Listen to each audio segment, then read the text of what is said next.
been staring at the edge of the water long as I can remember, never really knowing why.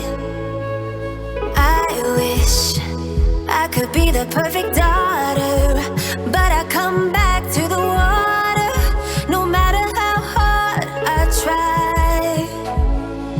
Every turn I take, every trail I track, every path I make, every road leads back to the place I know where I cannot go, though I long to be. See the line where the sky meets the sea, it calls me, and no one knows how far it goes. If the wind in my sail on the sea stays behind me, one day I'll know. If I go, there's just no telling how far I'll go.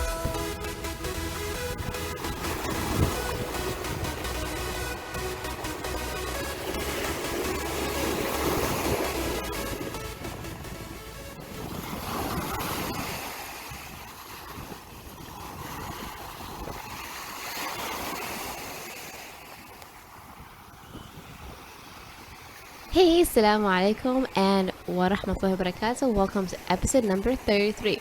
I am so excited to have you back on and to be finally releasing a new episode after like a month. SubhanAllah, last time I was about 2 weeks late in releasing a new episode, and then now I doubled it up to like a full month.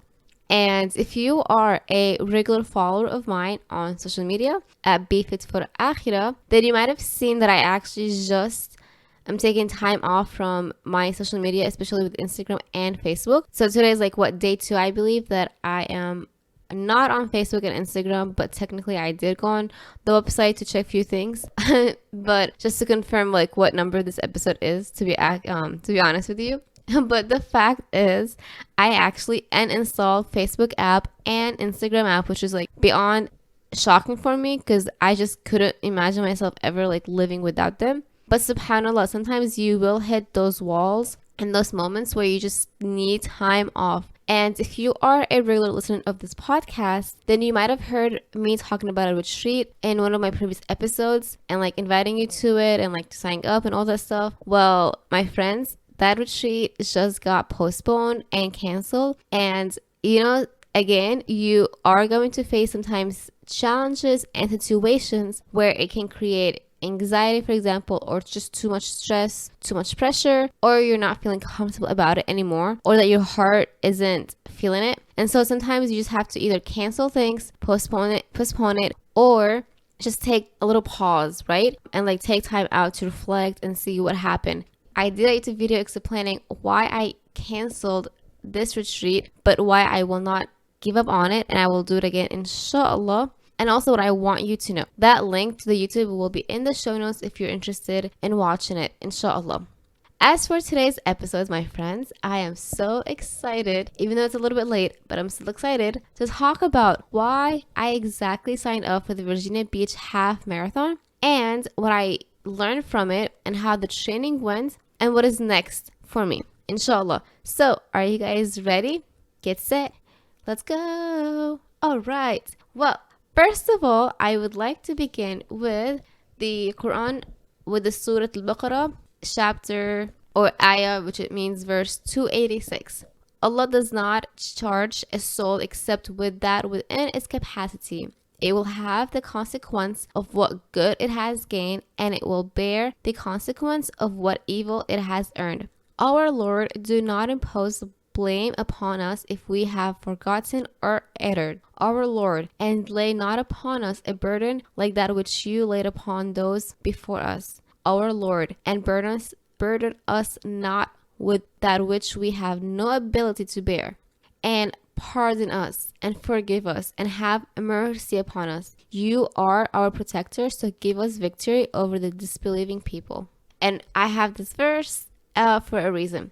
So I would like to begin by saying and reminding each other that each person has something going on in their lives, and each person has a story to be heard and told. while I will not go too deep into my personal life at the moment, I will share my own why. And I actually do have this as a blog post right now. So I'm trying to like not read it word for word. But the link to the blog post is actually going to be in the show notes if you want to go back and just read the version of this episode. But I want to tell you and remind you that each person has something going on in their life, and each family has its unique dynamics and relationships. And so I'm an only child, and I live with my parents. Yes, I just like turned 29 like a month ago, right? So I am an adult, I am a woman, I am old enough to do whatever I want to do, just go out and do my own thing without having to get permission from my parents, right? That's what you would think. That's what a lot of like people tell me, but that's not the actual life that I live with my parents. And sometimes you just cannot disrespect them, and like, you know, so there is an interesting dynamic relationship with my dad and my mom. And so the beach for me is something that I just love to go. I just want to be with it, near it, in the water. Like the beach is just like my life, like Moana. You know how the water's calling her, whatever. That's exactly like myself, my personality. And so for me to just sit in the car and just drive to the beach without thinking of like, will I get in trouble with my mom or my dad? Like, what am I gonna tell them? How am I gonna lie to them? This and that. Like all of this, I have to go through it. And so I do wish in the future to just get in the car and just drive away. But I haven't spent on an actual vacation with my own parents for like more than 11 years. So the last time I went on an actual vacation with my mom and my dad was probably when I was like maybe, I don't know, 10 years old, 11 years old. So it's like really been a super long time. And so when I saw a Facebook invitation event to the Rock and Roll Virginia Beach Half Marathon from the Mom Run This Town chapter that I am part of, I remembered about this race. I remembered how I've been wanting to do this since last year in 2018, just so I can be at the beach. And so I saw that and I was like, oh my gosh, I'm just gonna sign up for this race and just go for it.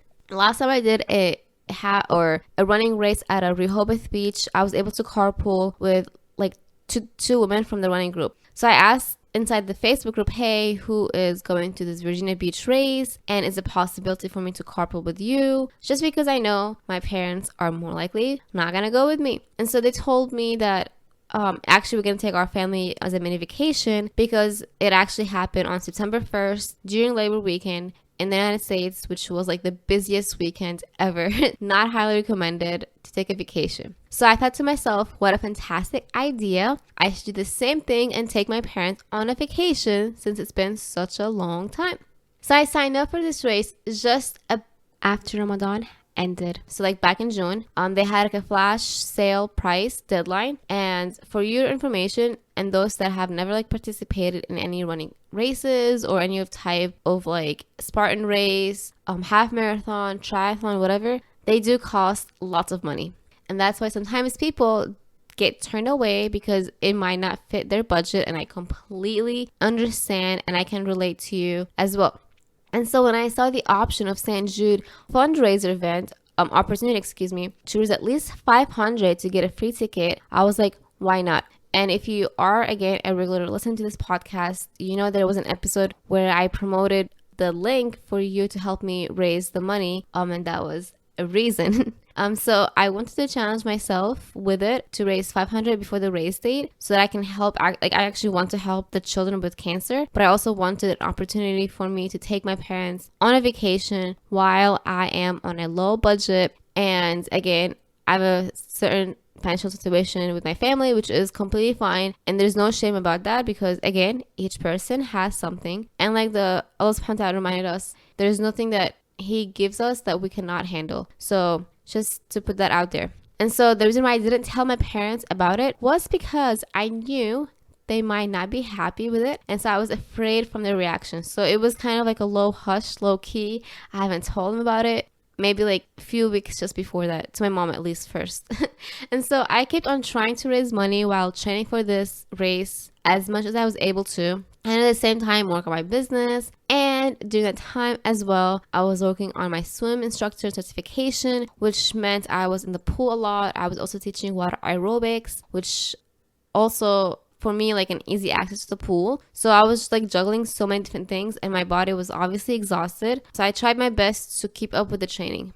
And so at first, obviously I created my own like drafted workout plan to follow, which again is in the blog post in the link if you are interested to see how I did it to myself and how I usually do it with my clients, an overview. So it was like so nice in the beginning, but then I just couldn't follow the whole thing through. And so with all honesty, I am feeling a bit embarrassed and ashamed that I couldn't follow it all the way through. I'm a personal trainer. I'm supposed to like be this fitness professional who practices what she preaches, which I do my best. But again, I am that trainer and that fitness professional who believe in taking time to cope with stress, to cope with a positive mindset, and to not give up. So it's important for me that you're trying than just giving up. And that's what I'm a promoter, I guess, or preacher about. And so I highly believe in the importance of cross training, especially for runners. So my workout program included, or my training program included like swimming, biking, running, strength training, resistance training, because it's really important than just run. I know a lot of runners don't like to focus on strength training, but it's really important to avoid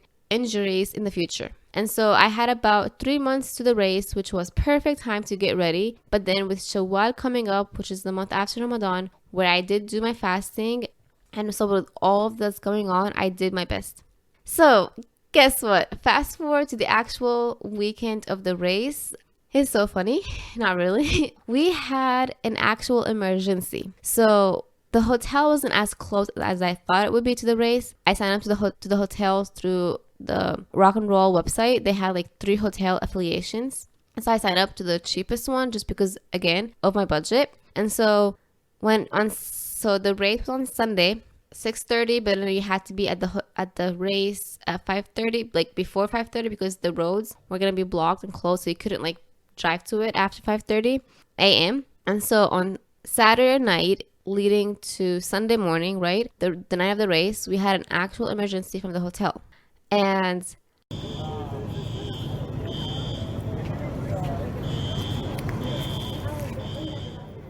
so that's the sound of the alarm that we actually heard and got in the middle of the night.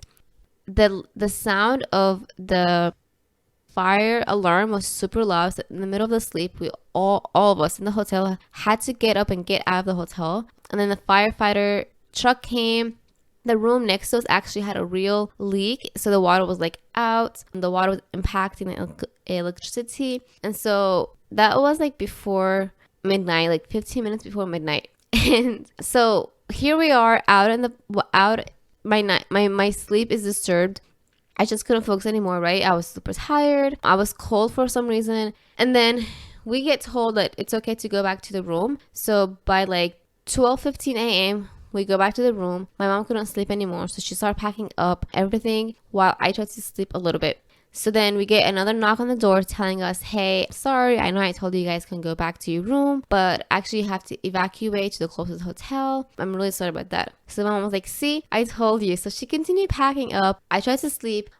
So everything was done. As my dad was trying to leave the room with the luggage, like with the stuff that we had, another manager was walking by. And she's like, sir, where are you leaving? And then he told her, like, didn't you just tell us we had to evacuate? And she's like, yeah, I'm sorry, but the closest hotel is actually like 45 to an hour away from the race. There is no way you're gonna make it on time, so it's okay for you to stay here. Just mind that there will be a sound of vacuum.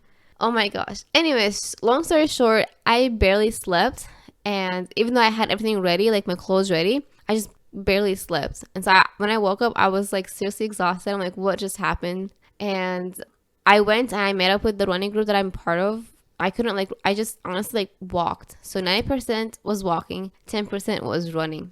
So I tried to take the opportunity to just reflect of what the whole, like, why I signed up for this race. Why did I do this to myself? What happened? How is my relationship with Allah subhanahu wa ta'ala? Like, was this like it's good to take time to reflect. But obviously I was really upset for not being able to run. And not to mention, I cannot run with that music in my ears. And so my phone happened to like die out of battery, like 1% at a time. So I had to reserve for the 13.1 miles my phone, which in total took me about 3 hours and like 55 minutes. Long time. And so post the race, I had shin splints. I iced my legs. I actually did stop by a couple of like medical stations during the race. One, because I had like chapped legs, or not chapped legs, like my legs were feeling, you know, when like you wear socks and you're just hot, sweaty, and then like you get some blisters on your feet. So I've been having that this whole summer, and so I've been trying to figure out like how to avoid it. I tried new shoes, or not new shoes, new socks, excuse me. I tried like stay hydrated as much as possible. I was trying to watch my nutrition. I did get analysis. My shoes were fine. So I did like all the things that I'm supposed to work on, but I still had blisters in my feet, which did impact my running experience. And that's why I'm kind of like, should I do half marathon ever again? So prior to the race, how and what did I do in my training? I included lots of swimming, including like running in the water, which is really good.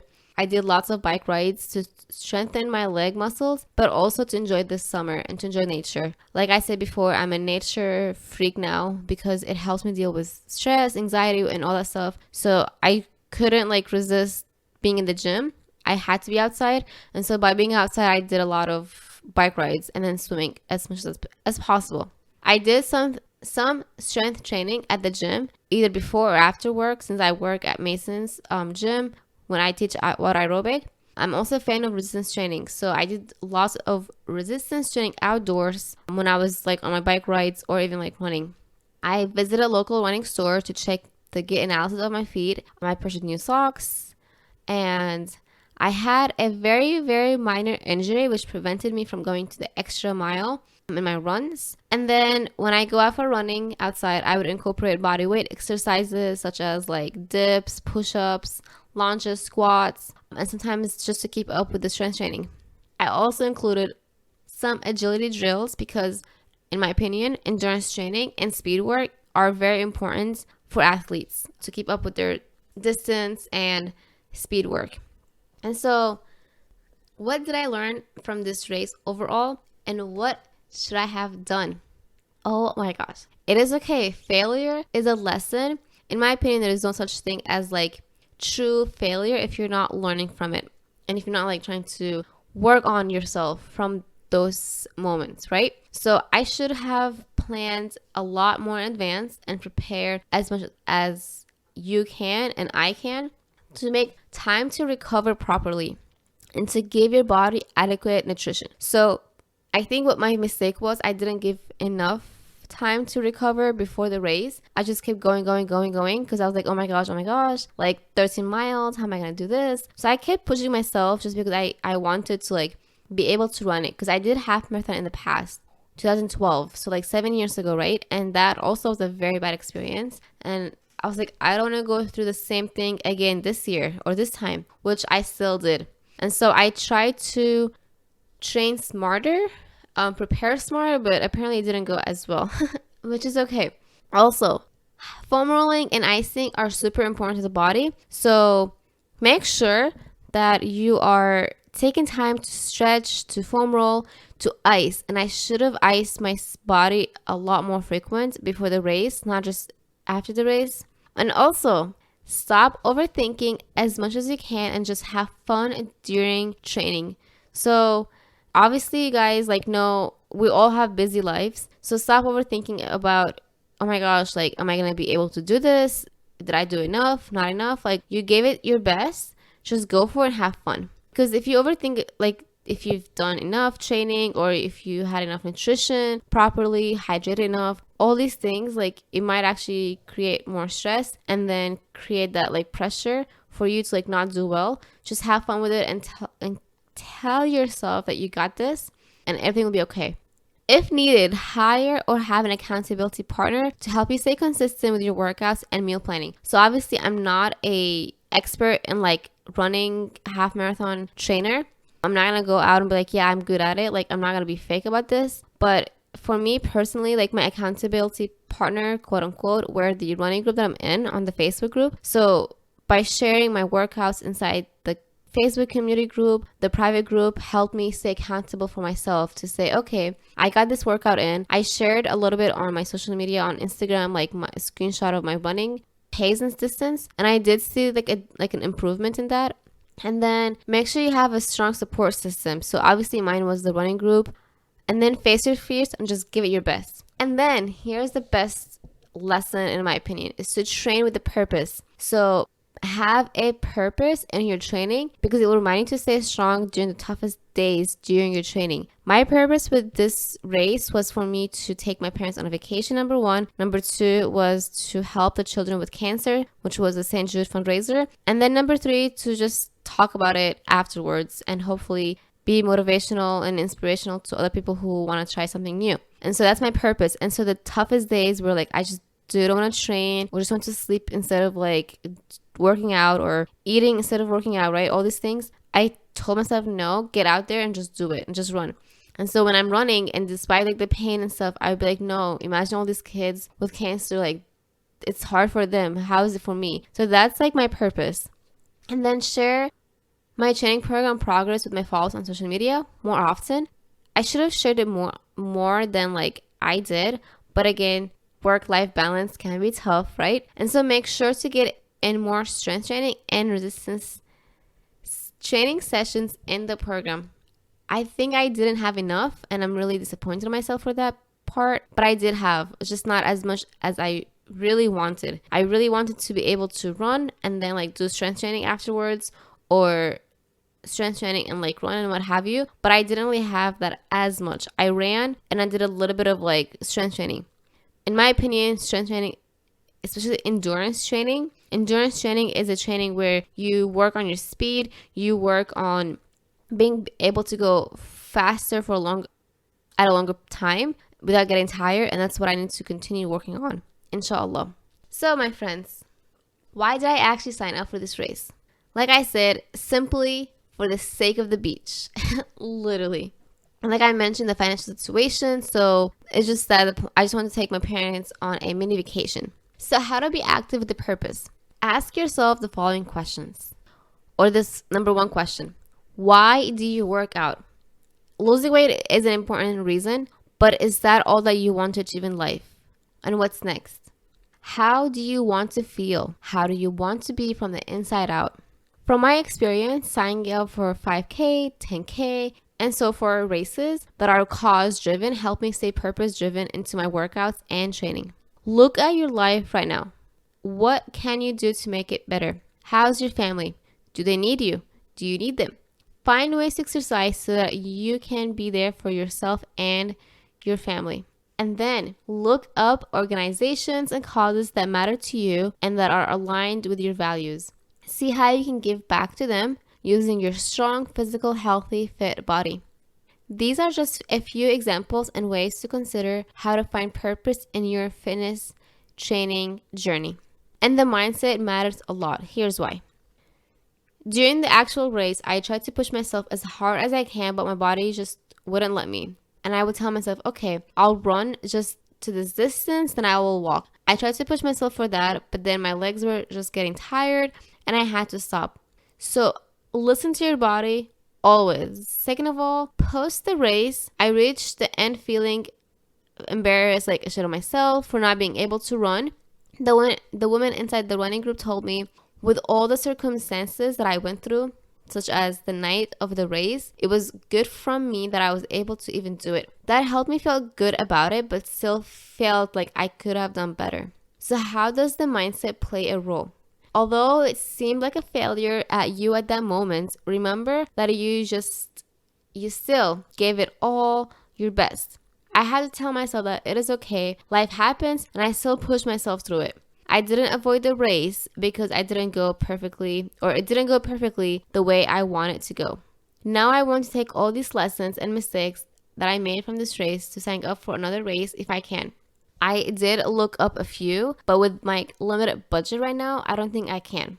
Like I said, races cost money and things can add up. So like if you have never signed up and you're curious on how much they cost, well, let's say, I believe starting like for half marathons and the triathlons and Spartan races, which is what I want to keep pushing myself for, they cost at least $60. That's 60 and more. Don't forget, you gotta have like shoes that should be replaced every 6 months or like every certain mileage numbers. Don't forget, like you gotta keep up with like workout clothes, nutrition. So like, races do cost money. It is an investment, obviously, but if it's not your number one priority, then obviously you're not going to go for it. And for me as a trainer, my number one priority is obviously my business, but also to keep up with my health and fitness journey. And so just being physical active right now for me is good enough. For some people, it might not be good enough, and that's fine.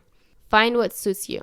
And that is the growth mindset. It's a mindset that takes failures as an opportunity to learn and to grow from them. And so what is next for me? Inshallah, it is to take time to focus on my lifestyle and build a consistent routine. Ever since Ramadan ended, it's been really challenging getting back into it. And we're getting closer to the next one. About 7 months. I know. You're like, what? That's a long time. But before you know it, my friends, we're going to be 2 months away. So I want to get myself back on track to stay focused on my priorities while I stay physically active and mentally strong, as well as spiritually connected. Inshallah. I am considering on doing like a weight loss journey, but it's not like a typical weight loss that I've seen all over social media where people just share a before and after picture. That's interesting, but that's not my, like, that doesn't speak to me anymore. And so I want to do a weight loss journey that talks about someone who, like myself, for example, who has experienced anxiety attacks, who emotionally feels down, right? But still continues with the process and continues with it. I am a firm believer in that, like, all these weight loss journeys that we see all around us, like, every person, they do share behind the scenes of like how hard it can get, right, emotionally and stuff. But I haven't really seen a weight loss journey that talks about the importance of like mental health aspect as well. And that's what I'm trying to work on moving forward, inshallah.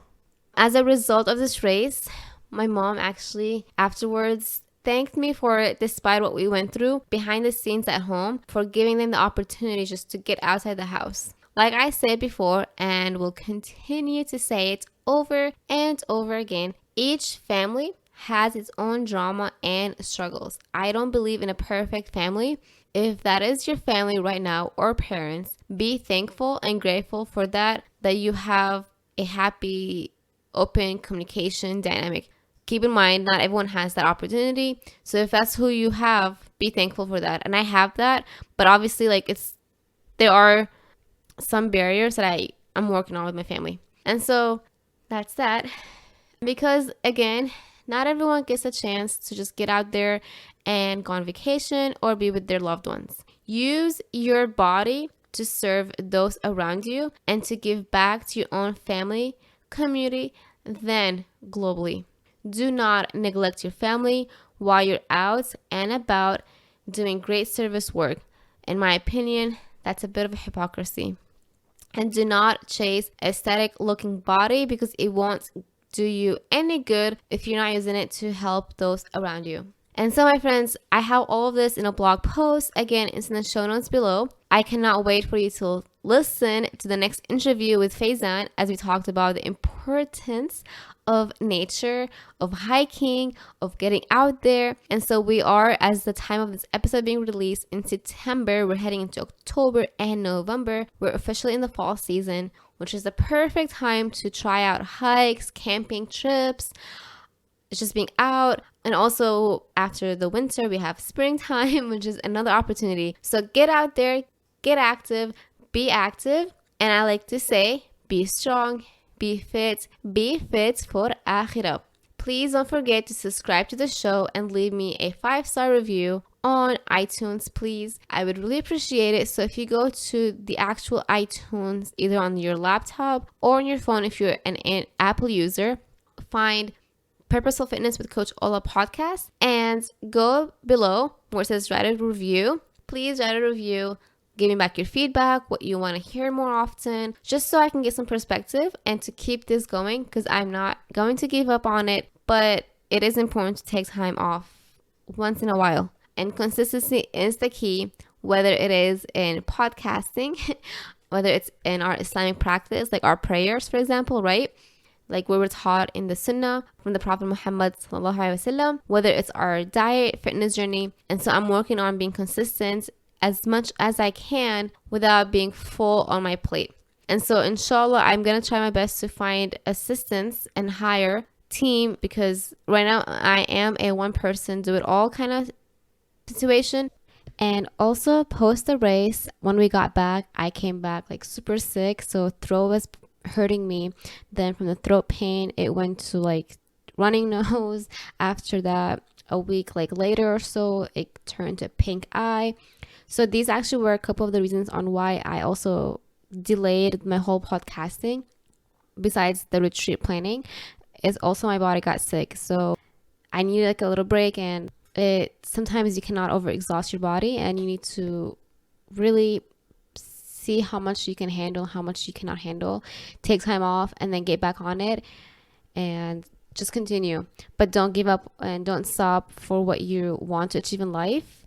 Just take time to pause, to reflect, and to get back on it. Jazakallah khairan. Thank you so much. Again, I like to be honest. I just can't fake it and lie. And that's the Coach Ola that I want to continue and being. Assalamu alaikum. When you feel all alone in this world and there's nobody to count your tears, just remember, no matter where you are, Allah knows. Allah knows. When you're carrying a monster load and you wonder how far you can go, with every step on that road that you take, Allah knows. Allah knows. No matter what, inside or out, there's one thing of which there's no doubt. Allah knows. Allah knows. And whatever lies in the heavens and the earth, every star in this whole universe, Allah knows. Allah knows. When you find that special someone, feel your whole life has barely begun, you can walk on the moon, shout it to everyone. Allah knows. Allah knows. When you gaze with love in your eyes, catch a glimpse of paradise, and you see your child take the first breath of life, Allah knows. Allah knows. No matter what, inside or out, there's one thing of which there's no doubt. Allah knows. Allah knows. And whatever lies in the heavens and the earth, every star in this whole universe, Allah knows. Allah knows. When you lose someone close to your heart, see your whole world fall apart, and you try to go on but it seems so hard. Allah knows. Allah knows. You see, we all have a path to choose. Through the valleys and hills we go, with the ups and the downs, never fret, never frown. Allah knows. Allah knows. No matter what, inside or out, there's one thing of which there's no doubt. Allah knows. Allah knows. And whatever lies in the heavens and the earth, every star in this whole universe, Allah knows. Allah knows. 'Cause no matter what, inside or out, there's one thing of which there's no doubt. Allah knows. Allah knows. And whatever lies in the heavens and the earth, every star in this whole universe, Allah knows. Allah knows. Every grain of sand in every desert land, He knows. Every shade of palm, every closed hand, He knows. sparkling tear on every eyelash he knows. Every thought I had and every word I shared